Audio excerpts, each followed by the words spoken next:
ये क्या है बहू, सुबह से घर का काम करती रहती है, फिर ऑफिस जाती है और बच्चों में लगी रहती है। अरे ऑफिस क्यों नहीं छोड़ देती, या फिर घर के लिए कोई नौकरानी रख ले।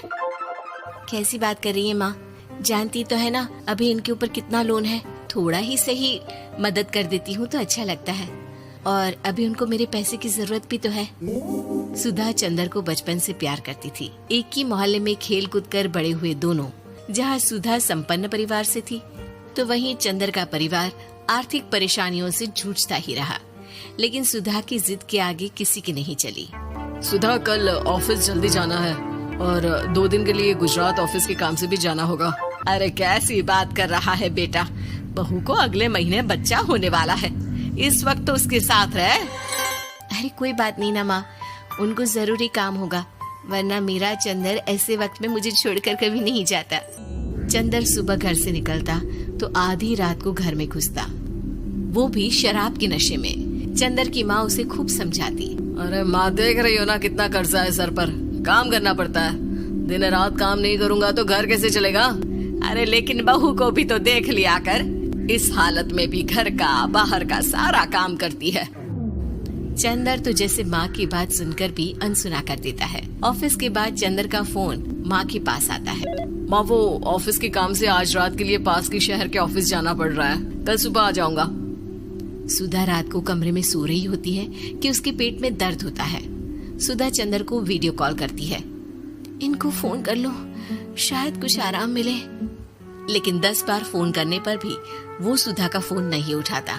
ऑफिस के काम से गए हैं, हो सकता है बिजी हो। कितनी मेहनत कर रहे हैं हम लोगों के लिए। सुधा सो तो जाती है, लेकिन अकेले उसे कमरे में डर लगता है। अगले रोज चंदर घर आता है, जहाँ सुधा ऑफिस जाने के लिए तैयार हो रही थी। तुम आज भी ऑफिस जाओगे? कल रात भर तो ड्यूटी की है, थक जाओगे, छुट्टी ले लो ना। अरे नहीं नहीं, कैसी बात कर रही हो, ये तो पॉसिबल ही नहीं है। अच्छा रुको, मैं जल्दी से तुम्हारा खाना और नाश्ता बना देती हूँ। बेचारी सुधा ऑफिस जाना छोड़कर लग जाती है पति के लिए खाना बनाने, उसके कपड़े प्रेस करने और जरूरत का सामान मुहैया कराने के लिए। हो सके तो रात की ड्यूटी मत लिया करो ना, मुझे बहुत डर लगता है। अरे यार क्या है, तुम तो ऐसे बिहेव कर रही हो कि तुम ही अकेली हो जिसे बच्चा होने वाला है। इतने लोगों के पति जो काम के सिलसिले में बाहर होते हैं, उनका क्या? सुधा को चंदर के मुंह से ये बातें अजीब लगती है। अरे हुआ क्या है तुमको? पहले तो तुम मेरा कितना ख्याल रखते थे, मेरे पास रहते थे, मेरी दवा से लेकर खाने पीने तक का सारा ख्याल। और अब इस बार तो तुम एक दफा भी मेरे साथ डॉक्टर के पास नहीं आए, क्यों? अरे पागल हो गई हो क्या? पागल वाली बात कर रही हो। काम धंधा देखो या फिर तुम्हें लेकर टहलता फिरो। और मुझे शुक्रवार की रात को काम से निकलना है, सोमवार आऊंगा। सुधा को समझ में नहीं आता कि क्यों अचानक से चंदर को फील्ड का काम मिल गया है। लेकिन एक दिन, सुधा, मैं और चंदर जरा एक रिश्तेदार के घर जा रहे हैं, तुम भी तैयार हो जाओ, घर में अकेली कैसी रहोगी?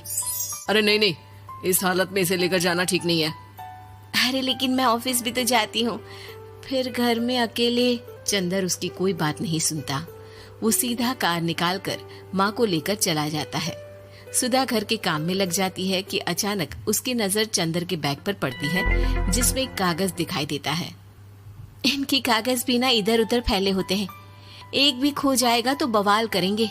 लेकिन जैसे ही सुधा वो कागज खोलकर देखती है तो वो सदमे में आ जाती है। दरअसल वो कागज नहीं, बल्कि चंदर और उसके ऑफिस में काम करने वाली लड़की चांदनी की गोवा की टिकट होती है। सुधा चंदर के बैग को खोलकर देखती है तो उसे होटल के बिल से लेकर महंगे गिफ्ट्स और दूसरे शहरों के टिकट मिलते हैं। सुधा को समझते देर नहीं लगती कि उसका पति किसी और लड़की के साथ है। चंदर के आने पर सुधा उससे बात करती है। अरे नहीं नहीं, ऐसा कुछ नहीं है, तुमको गलत फहमी हो गई है। लेकिन जब सुधा के सवाल तीखे हो जाते हैं तो चंदर को अपनी गलती माननी पड़ती है और वो सुधा से माफी मांग लेता है। सुधा फैसला कर लेती है कि वो चंदर को छोड़ देगी। बच्चे और सामान को लेकर वो घर से निकल ही रही होती है कि सास उसे रोकती है। कहाँ जाएगी बेटा, रुक जा। चंदर को सुधा का जाना खल नहीं रहा था।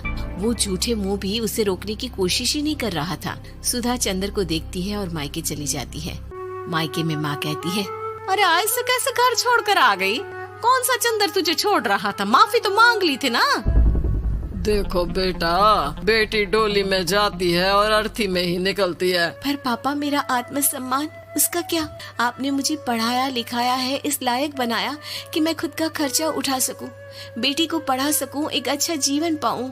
अरे लेकिन पति की जरूरत तो होती है ना सुधा दीदी, और अगर आपको नहीं है तो इस बच्ची का सोचो जो अपने पिता से इस कदर जुड़ी है। आने वाले बच्चे की सोचो जिसके आने से पहले ही आपने पिता का प्यार से दूर करने की सोच ली। सुधा फोन देखती है लेकिन चंदर का कोई कॉल नहीं होता। वो समझ नहीं पाती कि अपने आत्म सम्मान के बारे में सोचे या बच्चों के बारे में। मम्मी, हम नाना नानी के घर से दादी और पापा के पास कब जाएंगे? नहीं जाएंगे बेटा, अब यहीं रहेंगे। नहीं मम्मी, मैं पापा के पास जाऊंगी, मुझे दादी के साथ रहना है। और मेरे साथ? हाँ, आपके साथ भी तो, सबके साथ माँ। देखो सुधा दीदी, आपके सर पर पिता का साया होना जरूरी होता है।